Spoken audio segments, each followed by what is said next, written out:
Thanks for being here, everyone. Who came here today thinking that construction should be easier than it is? Anyway, you're coming for tips, right, from this great panel? Yeah, great. Well, we have a short amount of time and so many topics to cover today. So we are going to get into the heart of it and allow these gentlemen to introduce themselves, and then we'll get kicked off. My name is Deb Kuntz. I'm the owner of Core Planning Strategies, and we're a project management firm strengthening facility teams. And my job today is to make sure that we're managing this team and get them done on time so you can get to the second panel. So with that, we'll introduce Mike McCann.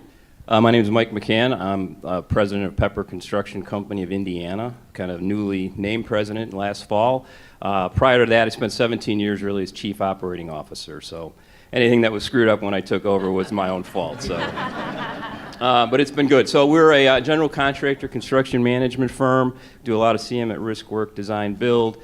We just really like to develop relationships, partnerships, and add value to our clients. And the type of stuff we do primarily is healthcare, kind of industrial, big box, commercial, interiors, retail, and a lot of other stuff. But that's the type of firm we are. So, Thanks, Mike. I appreciate being here, and I appreciate being with these four because these are four great firms. So then we have our 29-year-old Anthony Najum, Meyer Najum. And a grandpa. And a grandpa. Anthony Najum, I'm co-founder with Carl Meyer for Meyer Najum. We're a 27-year-old firm. We're blessed to be here in Indianapolis as our headquarters. What I can say is we're in a challenging times, and excitement continues at Meyer Najum. Currently we're in 5 states, and we pretty much travel with our clients and go where they want us to go. We're about relationships. We have core values of family, and we got a lot of young, aggressive employees now that are challenging the old guys at the firm. Great. Steve Bastard. Good morning, everybody. My name's Steve Bastard, Vice President for Messer. I've been with Messer my entire career since graduating from Purdue about 20-some years ago. And really, when I used to describe Messer as a general contractor, construction manager, but I think what we've morphed into is really about being a business partner and a business consultant for our clients that specializes in building. And so we're really focused on, and where I like to spend a lot of my time is being, innovation, whether it's a contract delivery method or a different construction process to help our clients meet their goals at a business plan level. So I think that's where our organization has been focused, and it's helped us grow. We're 100% employee owned. When I started in Messer in '91, we were about a $75 million a year company. We'll be close to $1 billion in revenue this year. So it's been fun. It's been exciting, and again, this is an honor for me to be up here with everybody. Great. Phil Kenny with F.A. Wilhelm. Thanks, Deb. Deb made it clear to me yesterday that we all have to be brief or we get slapped, and knowing her, she'll do that. I'm Phil Kenny, president of Wilhelm Construction, and thanks for the opportunity to be here. I've been with Wilhelm now well over 30 years. Our company was started in 1923 by my grandfather, so we're celebrating our 91st year in business. Wilhelm is a general contractor, construction manager, and what I think makes us unique is we still self-perform a lot of our own work. We've got about 1,500 employees spread over several states where we actually self-perform all the general mechanical, electrical, construction trades. So we take a lot of pride in that as a builder. We also do a lot of trade work for guys like Ken's company, Hunt. We have a long history with working with Hunt on projects, mainly structural concrete projects like that. So glad to be here and be a part of the panel. Ken, you want to wrap it up? Yes, very briefly. Ken Johnson, Executive Vice President of Hunt. I run the Eastern U.S. operation for our company. 18 years. We hire Wilhelm to build our concrete frames. They do a great job. But what we do, I focus really on in the aviation business, convention centers, and the sports business for us, which is our biggest three biggest markets throughout the eastern U.S. and some aviation throughout the U.S. And just quickly, I've been asked 1,000 times. We were recently acquired by AECOM, right. And We remain an Indiana corporation. Everything stayed exactly the same. I've been asked that question 100 times too. Really, there's no difference in the way we operate as a company now. You know, Bob Hunt and the family didn't want to go on. So every big family company, a lot of the guys sitting up here, there is a fork in the road that you either got to go and try to do an ESOP or buyout or a different avenue. And the Hunts went out a little bit faster, and the ESOP wasn't really in the cards. So we remain the same great company with a lot more access to financial capital and a lot broader stroke now throughout the U.S. Well, that probably answered one question, right, that you already had. Well, let's get started in the heart of it. There are many construction delivery methods now available, and new ones seem to be coming out each year. So we'd like to ask the panel to start with talking a little bit about these new construction delivery methods, and particularly the shift toward a value-based proposition versus low bid. There's really a shift, particularly in the public market. And Anthony, since you're our birthday boy, why don't you kick us off? Thank you, Deb.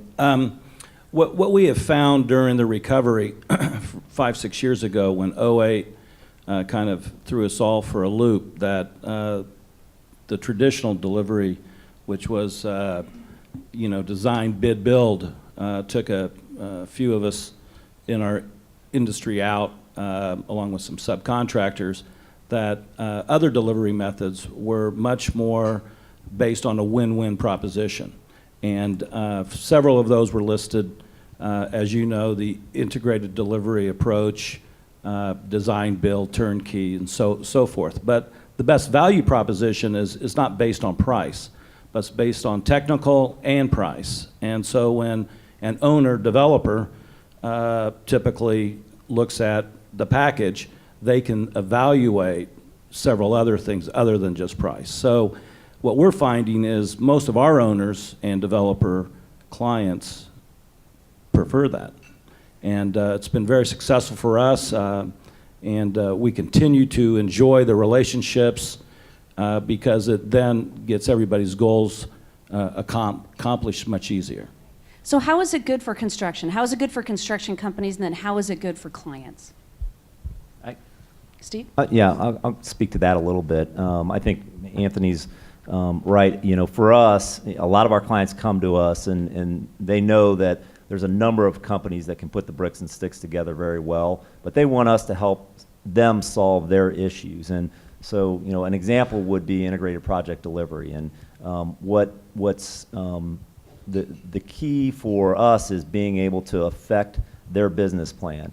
You know, healthcare owners, their concern is patient satisfaction, because patient satisfaction now relates to the dollars that they receive for payment from those patients, and patient care, staff satisfaction, being able to draw doctors to their facilities and to their organizations.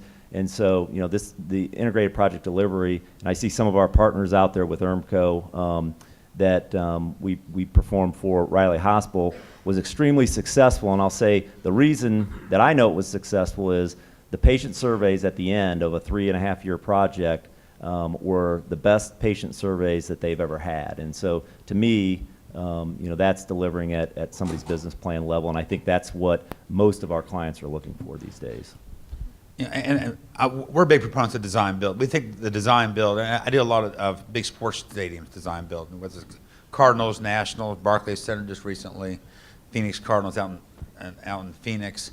But we find our clients they're very risk averse. Number one, when you're spending $1 billion on something, you don't want a 10% overrun. It's $100 million. So what we tell our clients and sell the design build delivery method. I still believe it's the absolute best method to control cost, best method for schedule, for scope, for every aspect of it, and it allows my client to have a single point of contact and allows them to control their risk.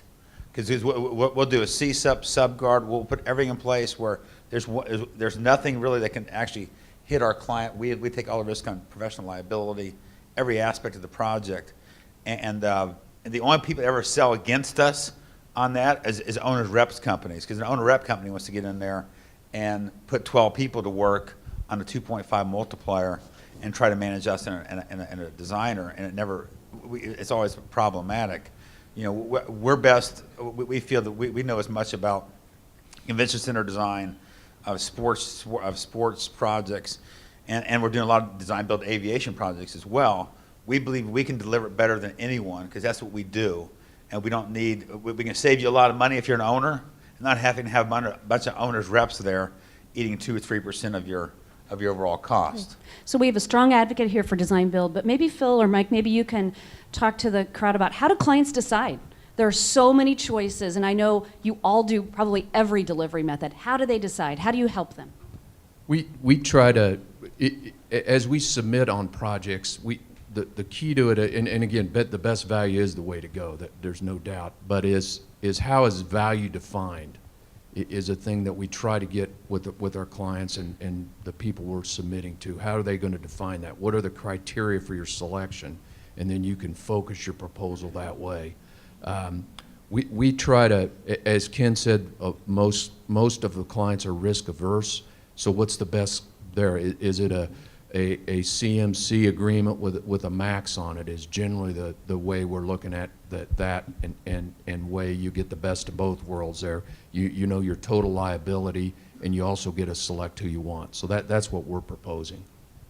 For us, I'd say we try to talk them into it because we really believe, as everyone said here, that's really a value to our clients. I think clients are out looking for different ways of doing things, and I think we see that as a driver. You know, Ken mentioned design build. There's a tremendous amount of design build happening in this market today, and I think it's just driven by the fact that clients are looking for an alternative. Share, kind of pass on the risk, but also speed, I think, is an element that they're concerned with.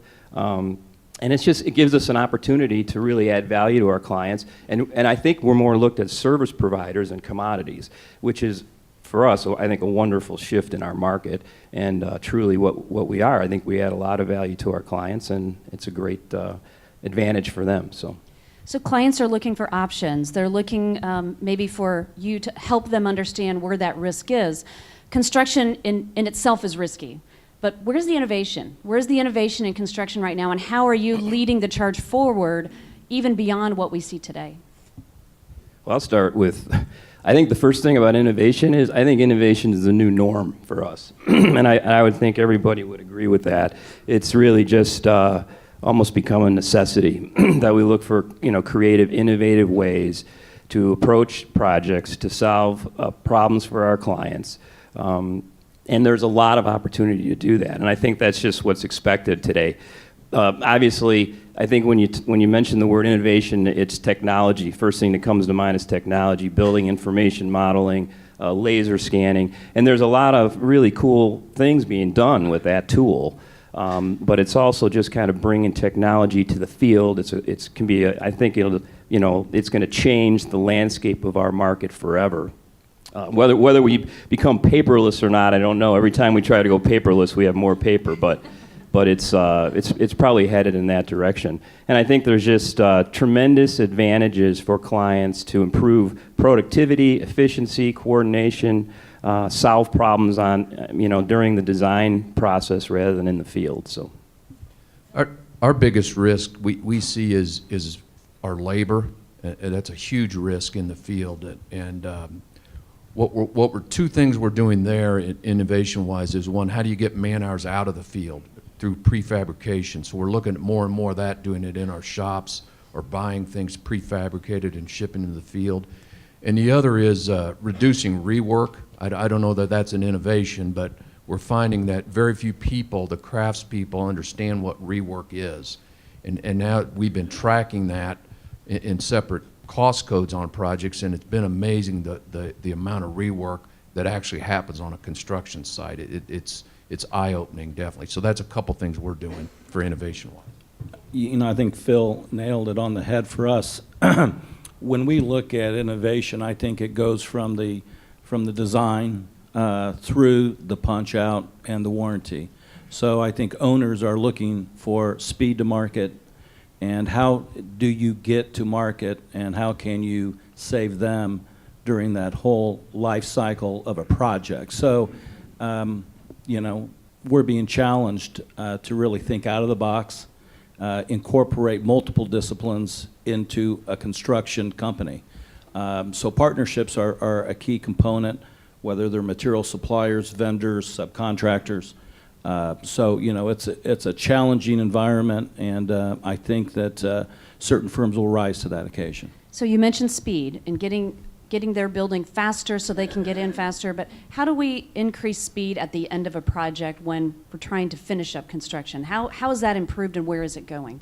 I'd like to just kind of answer that question, but tag on to what Phil said about prefabrication, because one of the things that we're seeing, obviously, there's a trend in the market right now where, you know, I believe during the recession, there's a lot of firms that cut back, especially in the subcontract market, and now things are getting busy again, and guess what? There's not as much labor and craft people available to do the work. So we are really focused on prefabrication because, you know, in talking about speed to market, and, you know, what we're trying to stay away from is the fire drill at the end of the project to try and get it finished up, because then it affects quality and safety and everything else. But our clients certainly want their projects delivered quicker and safer, and so we are really focused on prefabrication right now. I know that prefabrication's been out there for quite some time, but I don't think there's ever been a need for it like there is right now, where, you know, we're building things off-site while foundations are going in, steel's being erected, so that, you know, one example would be these bathroom pods that I'm sure a lot of folks are familiar with. But, you know, I visited one of the shops a couple of weeks ago, and I was just amazed at these things come out, and they've got the mirrors hung, they got the pictures in there, they got the toilet paper on the thing. I mean, they're ready to go. And it's just amazing how these things work and how they will affect getting these projects done quicker, safer, higher level of quality, so we don't have the fire drills at the end of the project. So Steve, this is also a message to designers, right? About know more about prefabrication and design prefabrication, because it will increase that speed to market. And I'm not sure that that message is out there yet in the design world. Absolutely, because one thing that we found is you can't think about prefabrication after the project is designed. It's got to be designed for prefabrication. So We're doing a healthcare job right now in Dallas, just finishing up. We had 400 prefabricated bathrooms that came out completely done. We rolled them across the floor, 7 in place, and hooked. I think there's 4 points of connection: electrical, sanitary, and then the cold and hot water. And it's just, you know, I agree. You can't think about it after the fact, and that's kind of the value and innovation in the pre-construction process. Is look at every, you know, we look at, especially these big sports jobs, because they're always at the end of these things. They're monsters. Is we try to take as many man hours out of the field as we possibly can, kind of to echo what Phil was saying, in every aspect of the project, from, you know, even from the masonry. We try to do prefabricated brick panels and get away from putting masons out there. It's a lot safer, and it's a lot faster. We look at every aspect of the process, but also innovation is not just about bricks and sticks. But it's about you know, bringing the to our clients. One advantage of the new AECOM process is we have a big capital piece, and there's a lot of projects. We got one, like a 60-story right now down in Austin that needs money. The developer's short money, but we have the ability to bring in and fund these projects for them, which really is going to help us. It's also going to help. It's also going to help our clients as well. You mentioned how do you close out a project faster?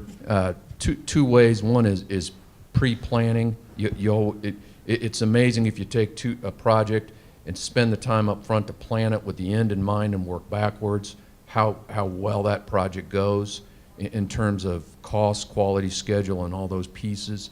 And the other is, for any owners or designers out there, contrary to what you might think, contractors lose money on change orders.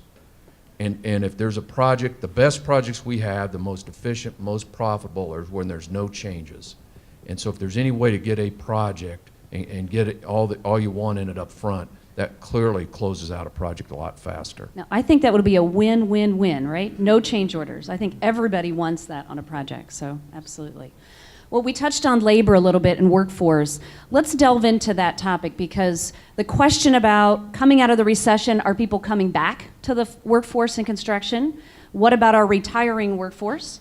And are young people even considering coming into construction? And how do you attract them? How do you entice them to come into such an important economy driver for our world.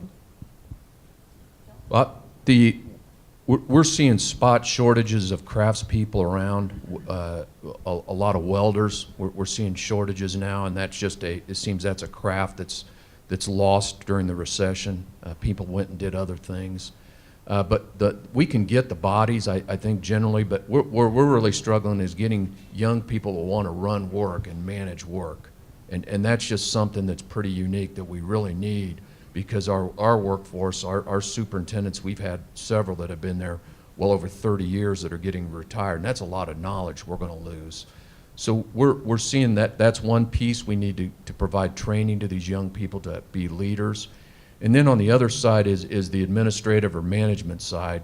We're going to see more shortages there of project managers, project engineers, estimators in that group that are skilled people there. It's just there's not a lot of them left. One thing that we've done is we've incorporated an internship program, working hand in hand with Purdue, their BCM program. But when we have incoming interns with us for 2 to 3 years, and then they come on board, I mean, these folks are well-trained. They're organically grown, if you will, so they know the culture, they know our procedures. We've also started a 2x4 technology application within our firm for innovation, back to the innovation applications. And back to what Phil said about the retiring groups that we all are facing, what's really neat is that new ideas of how to execute are what these younger folks are doing. So we've brought on some folks that are seasoned, that have been with some large firms that want to move back to Indy.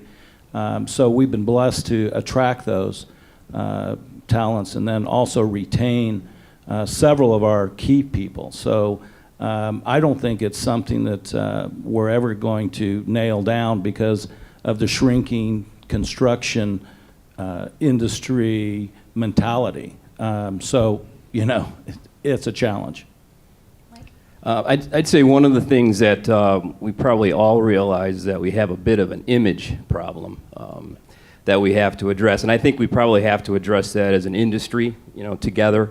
And it's just, there's some efforts being done in that area today with ACE mentoring and kind of going the Project Lead the Way, going into schools and really trying to promote construction as a great career choice. And I think, we're going to have to do a lot more of that in order to really attract the best and brightest, which is, really what we want to attract. But I think that's not anything any of us can really have a huge impact on doing it individually. As an industry, I think we have to kind of get together to do that. I know ICR is maybe looking at a program to do a little more promotion of the construction industry. I know Phil's on the ICR board. And so those efforts are kind of out there and maybe going to start to take hold and have something really substantial happen there. But we really need to just improve the image of our industry. And to build on what Anthony said, one nice thing about Central Indiana, I'd add, is it's on the management side. Obviously, we have some great universities in Central Indiana that provide, offer construction management as well as engineering. A great source of folks, maybe I shouldn't be telling everybody this, is there's young people who want to leave Central Indiana with a degree, go to Chicago or New York or wherever they want to go. They get married and they all want to come back. And I'd say 40%, if not almost 50% of our folks on the management side, we've kind of gotten in that way. And it says a lot for Central Indiana, so it's pretty attractive. I know the city's working on ways to keep those young people here right out of school, but it's just, I think it's a nice message about Central Indiana. Yeah, I just follow up. The one thing I've learned is these young folks, they don't want to work with middle-aged, white, Catholic Republicans, okay? So that's a challenge for me. You heard it here first. They want to work with these young, hip guys. So, but yeah. So that really is a challenge for us and something that we're working on. It's got to be a more exciting environment in our office, on our project sites. I know Phil's doing some things with that I think are really innovative. So those are the kind of things that we're looking at internally to say, how are we going to keep our retention rates where they need to be and attract the best folks that we have. And from our standpoint, it really, I think again, it's an industry-wide issue. It's a grassroots thing at the high school level. The ABC, AGC, and these construction organizations, we got to get into that level and start looking at those kids a lot earlier. A lot of it, we get them late in life or after college or before college. Some cases, 10 years after college. But that's something that we have to do as an industry. And you know, one of the bigger problems about moving around, you know, we're not going to build a new airport in Indianapolis. So, you know, our guys are, you know, they're very transient. That's the lifestyle that today these young folks don't want to move to St. Louis and then New York 2 years later, then move to Miami, Florida, then move to, you know, that day. I think in our generation, the older generations, if something was expected, there wasn't a lot of the opportunities weren't there. Today is a free agent market with some of these the PMs and superintendents, and so we've actually went conscientiously put and built more offices across the U.S. so we can keep guys local and they don't have to move around as much. One last thing, Deb.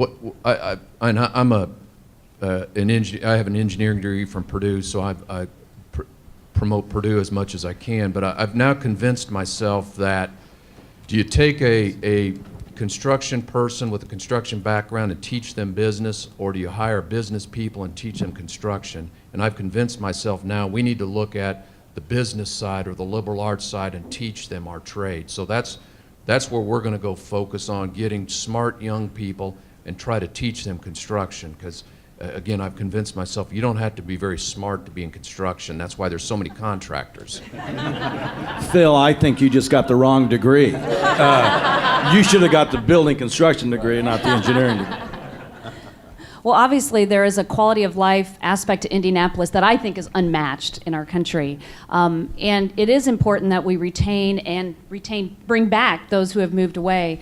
But there's a strong emphasis right now by the city of Indianapolis in trying to also bring jobs for people who live in our city, who are in a very close proximity to the projects that we're on. Who wants to speak to that? How is that good for our community, and what does that mean for construction?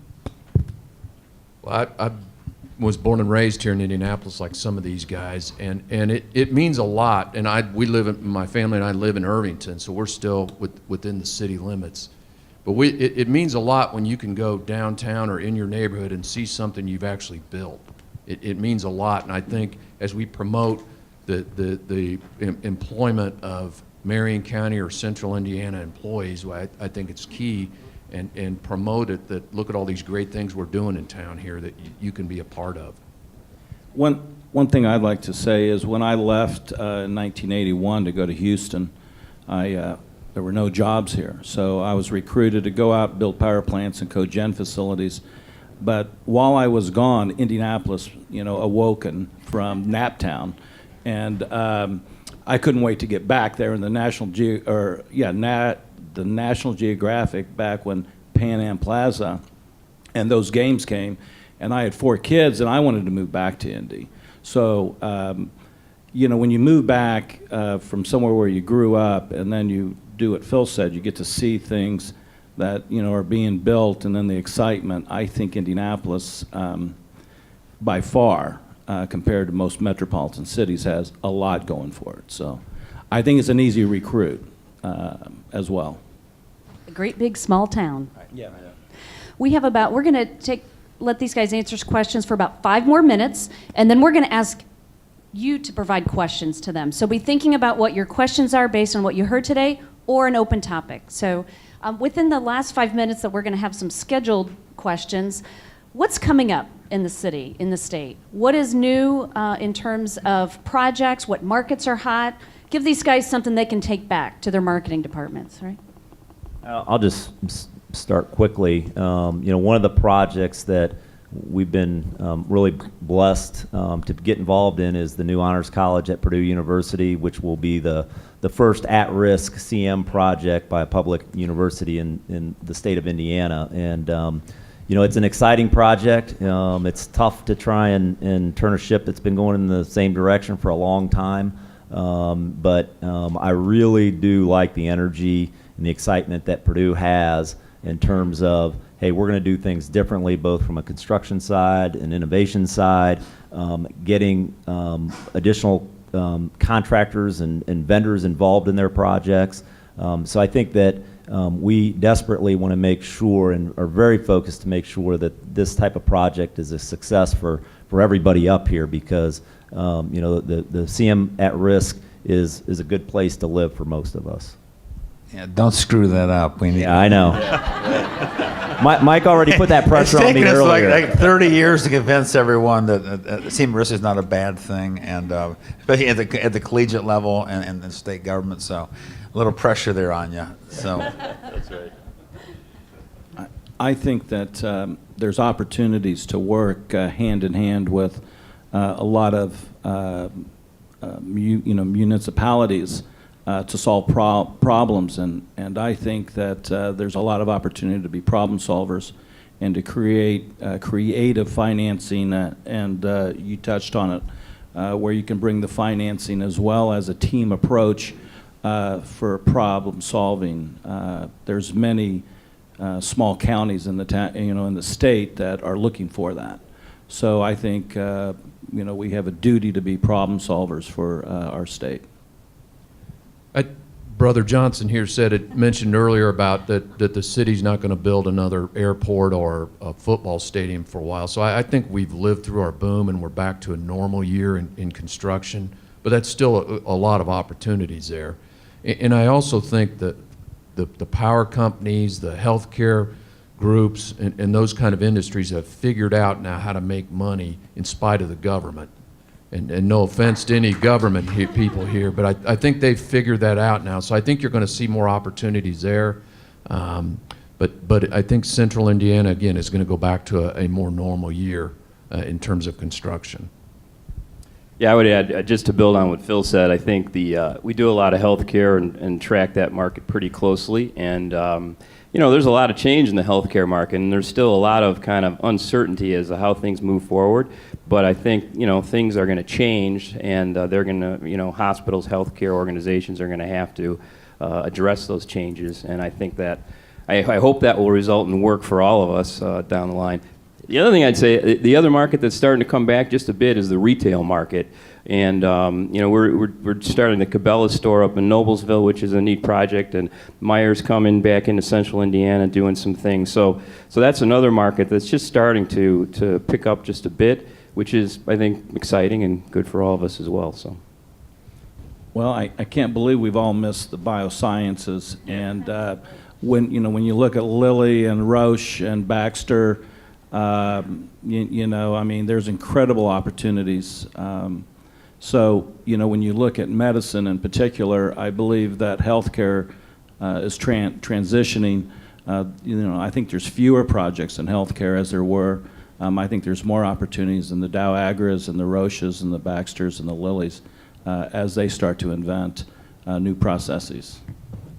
Let's take some questions from the crowd. It's always tough to be first. Who's going to have our first question? They did such a great job that nobody has any questions. Okay. Oh, here we go. Laura? You've all talked about value and innovation as how you kind of run your construction companies. How do you, in the design build aspect, when you're working with your owner client, help persuade them if that is not one of their priorities? Ken? What value and innovation? Well, first of all, you got to convince them that design build is the right delivery method, because most of our clients say, "Oh, I'm not going to give you all my money and control the design. That doesn't work." So what we convince them of is what we call design build bridge, which allows the architect to work with the owner up through DD level documents to really define the design of the documents. And at that point in time is when we put our guarantees in place, and then we finish the design, finish construction documents. Therefore, you have the best of both worlds. And look, there's no client out there that says, "Hey, look," I had one actually with the New York Mets, but that says, "Hey, look, money is always a problem, And so value is always, in my mind, is one of the key drivers of every decision is value and how you can maximize your dollar as an owner. And we maximize that through innovation, through pre-assembly. We all do this. We maximize it through working with the architect to get the best systems in place, all the way down the line. Now, value is not, value engineering, I think, is something that we all got to be careful about. At the end of the day, look, these are 30, 40-year buildings, and I think we've all had experiences in our careers that in order to save $1 million day one, it cost the client $5 million over a course of 30 years, because it wasn't really, maybe it's energy consumption or whatever it is. But so I think the other value proposition is really, if you're going to look at value engineering, you got to really look at what's the big picture in the long run. Because spending an extra dollar day one can save you an operating cost, 25 times that amount over the life of a building, and also just performance materials and that type of thing. So really, the value innovation, it comes easily. And then the New York Mets, and that was the complete anomaly in my life. I did a New York Mets job in New York, and we're walking to this guy with budget, and he goes, "Ken, it's not enough money. Can you put another $20 million of this thing?" I'm thinking, like, I spent my entire career trying to get sports projects, the other direction. I got a guy telling me, "You're not spending enough money." And I said, "Okay, I'll spend whatever you want to spend on this project." And that was the Wilpon family, of course. That came down with the Madoff investigation. They didn't have any. Now today, that was before Madoff. It happened during the Madoff investigation. Is when that whole thing cratered. I think that today they would have a different outlook on spending money, but it was just one of these rare anomalies. So those are good stories for the next month's event when we're having cocktails. Other questions?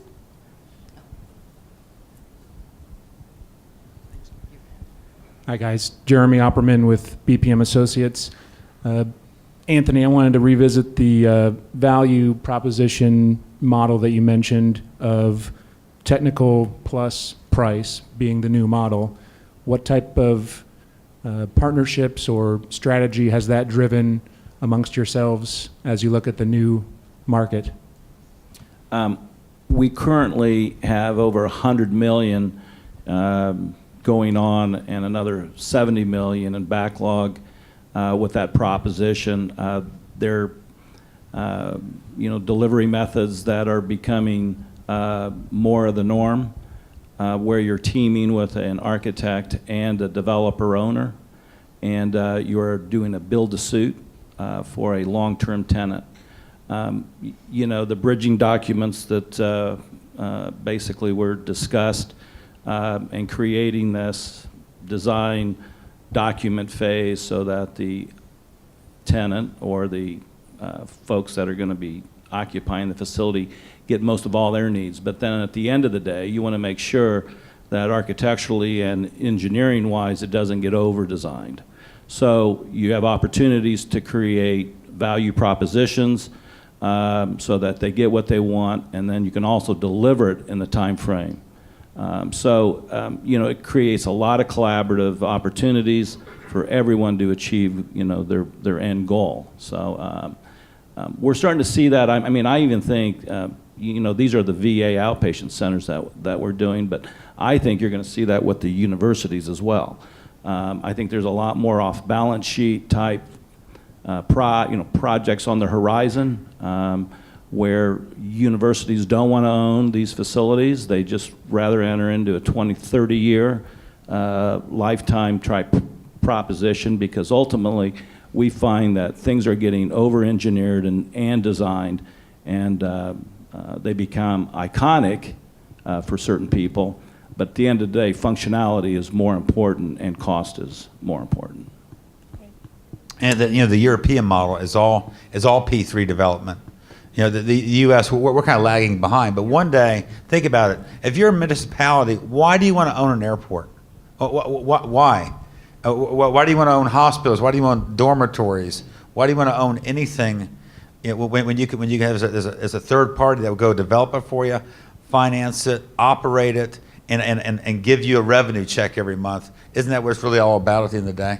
And it sounds like that's a great segue, actually, for our development panel. Let me We have one more question? You want a quick question, Remo? Yeah, with presumably the criminal justice building going to happen, how do you see the impact of the buildings that are going to come down or vacate with the development downtown? What kind of use are you going to see? And then the second part is, we've been talking about Indianapolis, but what about central Indiana? What do you see in the horizon? I almost think that's a good question for the next panel as well, so. Yeah. If anybody wants to answer, otherwise I'm going to defer that question because I think that's the best question is for the next panel, which is going to Mike be about Wells would do a development. great job answering. Yeah. I second We're that. going to let them think about that. Let me wrap up, and then we'll give our panelists a great round of applause. But what you heard today here was about hiring your contractor based on value. I mean, there's a strong emphasis on that, and we want to encourage everybody to make that proposition because it's the right way to select. We heard about innovation, both in technology and prefab, and aligning those. So think about where you can take your companies. Make construction cool, right? Be hip. That's both in your offices and on the site. That's how we're going to attract the next generation. And don't be afraid to look outside our industry. But ultimately, clients are finding ways to do projects without government and in new ways to find financing that maybe they don't own, which, again, I think is going to be a great segue for the development panel. So let's give our panelists a round of applause.